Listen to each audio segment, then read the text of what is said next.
So, lads, we all know the whole Allisha Gray situation. Apparently, um, what you call it, a guy heckling, Allisha Gray, and parent people are trying to get him, fired from his job. Fired from his job. Like, apparently, heckling a player is being racist. I don't know. Like, there's not a like. I mean this when I say this. Like, Sophie Cunningham has heckled worse than all of these players. Like, everything is apparently only Fever fans towards a certain player base, but like, Sophie Cunningham gets heckled by every single fan of every team, and it's, oh, she deserves it. Like, these are people are hypocrites. They're hypocrites. But someone in this game, I was right there, and I said nothing out of line. Gray overreacts. Security realized that and brought the fans back. Let's see what stories y'all make up who were not there. Gray was loafing after no call. She was laying on the floor right in front of us while her teammates played 4 and 5 the other end, resulting in open layup by Tash. When security returned the fans to their seats, they apologised to the fans right in front of all of us, saying we just had to do our jobs. Props to them and the fans for keeping their cool while Gray was initiating a confrontation. So our conclusion is standard chirping at players from a crowd trying to get in the heads of opposing players, and Gray was too thin-skinned to shrug it off. I mean, she was just pissed off.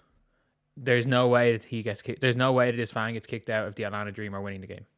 Like, it's as simple as that. It's as simple as that.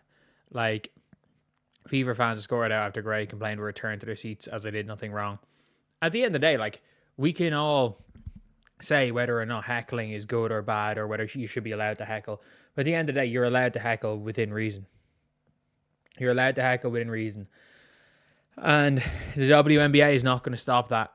Twitter think piece are not going to stop that. But you know what? Like, but heck, like, we've seen a fan kicked out for laughing at a player, for laughing when a player's weave fell out. Where I'm like, is this something that I do know? Is that person a bit of a dick? Yeah. Should they be kicked out? I don't know, because it's a very slippery slope. Like, they're not. Like, none of these people are actually being kicked out. In fairness, very few people have been actually kicked out of games. The Connecticut Sun kicked somebody out, but like, you're not. It's very rare someone's getting kicked out of a game. Pay us what you always can't even handle the heat. Yeah, I mean that.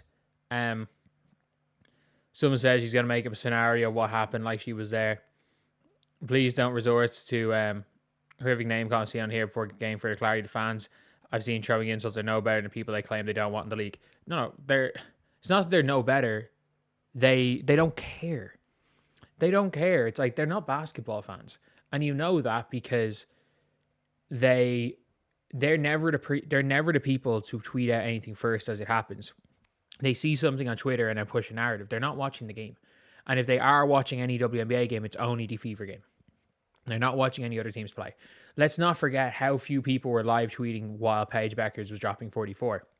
But then how many people immediately when the Paige Bueckers' 44 graphic showed up started tweeting, oh, she's better than Caitlyn. It's like, this is not about the fans. This is not, honestly, this is not about anything. This isn't about basketball. This isn't about the fans. This isn't about, I mean this I stand by this. This isn't even about what people think. This group of people wants to bully Caitlyn Clark out of the league. Like, online, that you can have a bully victim, and because, let's be real, in real life, if it is considered fair game to bully somebody, they will, and everything around them. It's not necessary. It's about anything that involves Caitlyn Clark. Anything around Caitlyn Clark is fair game. So if you are a fan of Caitlyn Clark, if you are a teammate of Caitlyn Clark, if you are a family member of Caitlyn Clark, if you are a friend of Caitlyn Clark, you are fair game to be bullied according to this mob. Like, the Indiana Fever fans, the Indiana Fever players, the Indiana Fever head coaches, GMs, anyone who's in the vicinity of Caitlyn Clark, according to this mob, is fair game to be bullied. And that's what they're doing. There's nothing to do with anything, realistically. Because sports heckling. And even if the fan did cross that line, just get rid of them. It's nothing major. It's nothing major. If the fan went so far past the line, Like the fan, like there's a difference. Like a fan could cross a line to be kicked out of a game. He could go further past the line and get a short-term ban. If they went as far as to say something racist, kick them for life. Like, we all know how it works and how arenas work in general. We all know that's how it works. But these fans don't seem to care because heckling only matters when it's an Indiana Fever fan. Someone said probably too late to stop the think pieces. Man, I kid you not. The fan could have had an Atlanta Dream jersey on. The fan could have had an Atlanta Dream jersey on and nothing would have happened. Because let's be real. The fan, the Connecticut Sun fan that abused Caitlyn Clark last year got let back in. There were people sitting beside him that said he lied to the security about what he said and then spent the whole second half laughing about how he got away with what he said.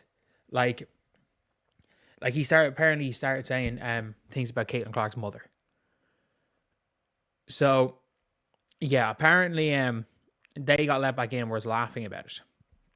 And obviously nothing happened after that. But yeah, like obviously, look, in that scenario, it just became like, why is it that the general population doesn't care about the general WNBA media and everything doesn't care about a player getting abused when it's Caitlyn Clark, which was the point that came out of it. It's like, but it's not on the Connecticut Sun fans. Like, the game was in Connecticut. Caitlyn Clark got abused by a Connecticut Sun fan, and the only talk was about how Indiana Fever fans were making it dangerous for the players to play, while Alyssa Thomas is complaining about Indiana Fever fans in a post-game press conference in a game where the only fan that abused a player on the court was a Connecticut Sun fan abusing an Indiana Fever player. And that's not on all Connecticut Sun fans, just on one dumbass. And even if a fan crossing the line, that's on one dumbass. There's 18,000 people in this, 70,000 people in this arena. If one person's being a dumbass, you know what? If 1 in 18,000 people crosses a line and is a dumbass and has to be kicked out, that's what? 1 in 1,000, 0.1%. 1 in 18,000 is like 0.005%. 0.005% people, which, I mean this when I say this, is an exceptionally well-behaved fan base. But at the end of the day, like, these WNBA players, if they showed up to a high school gym and had fans chanting overrated at them, would just probably put the ball down, walk off the floor, and demand the league goes on strike. Like, that's not even too much of an exaggeration. Like, if, like, every time Trae Young walks into Madison Square Garden, the crowd erupts in "fuck Trae Young" chants. Could you imagine if that happened in WNBA? They would literally walk off the floor and refuse to play. They want to get paid like it's big time. They don't want to deal with some of the negative things that come with, sports.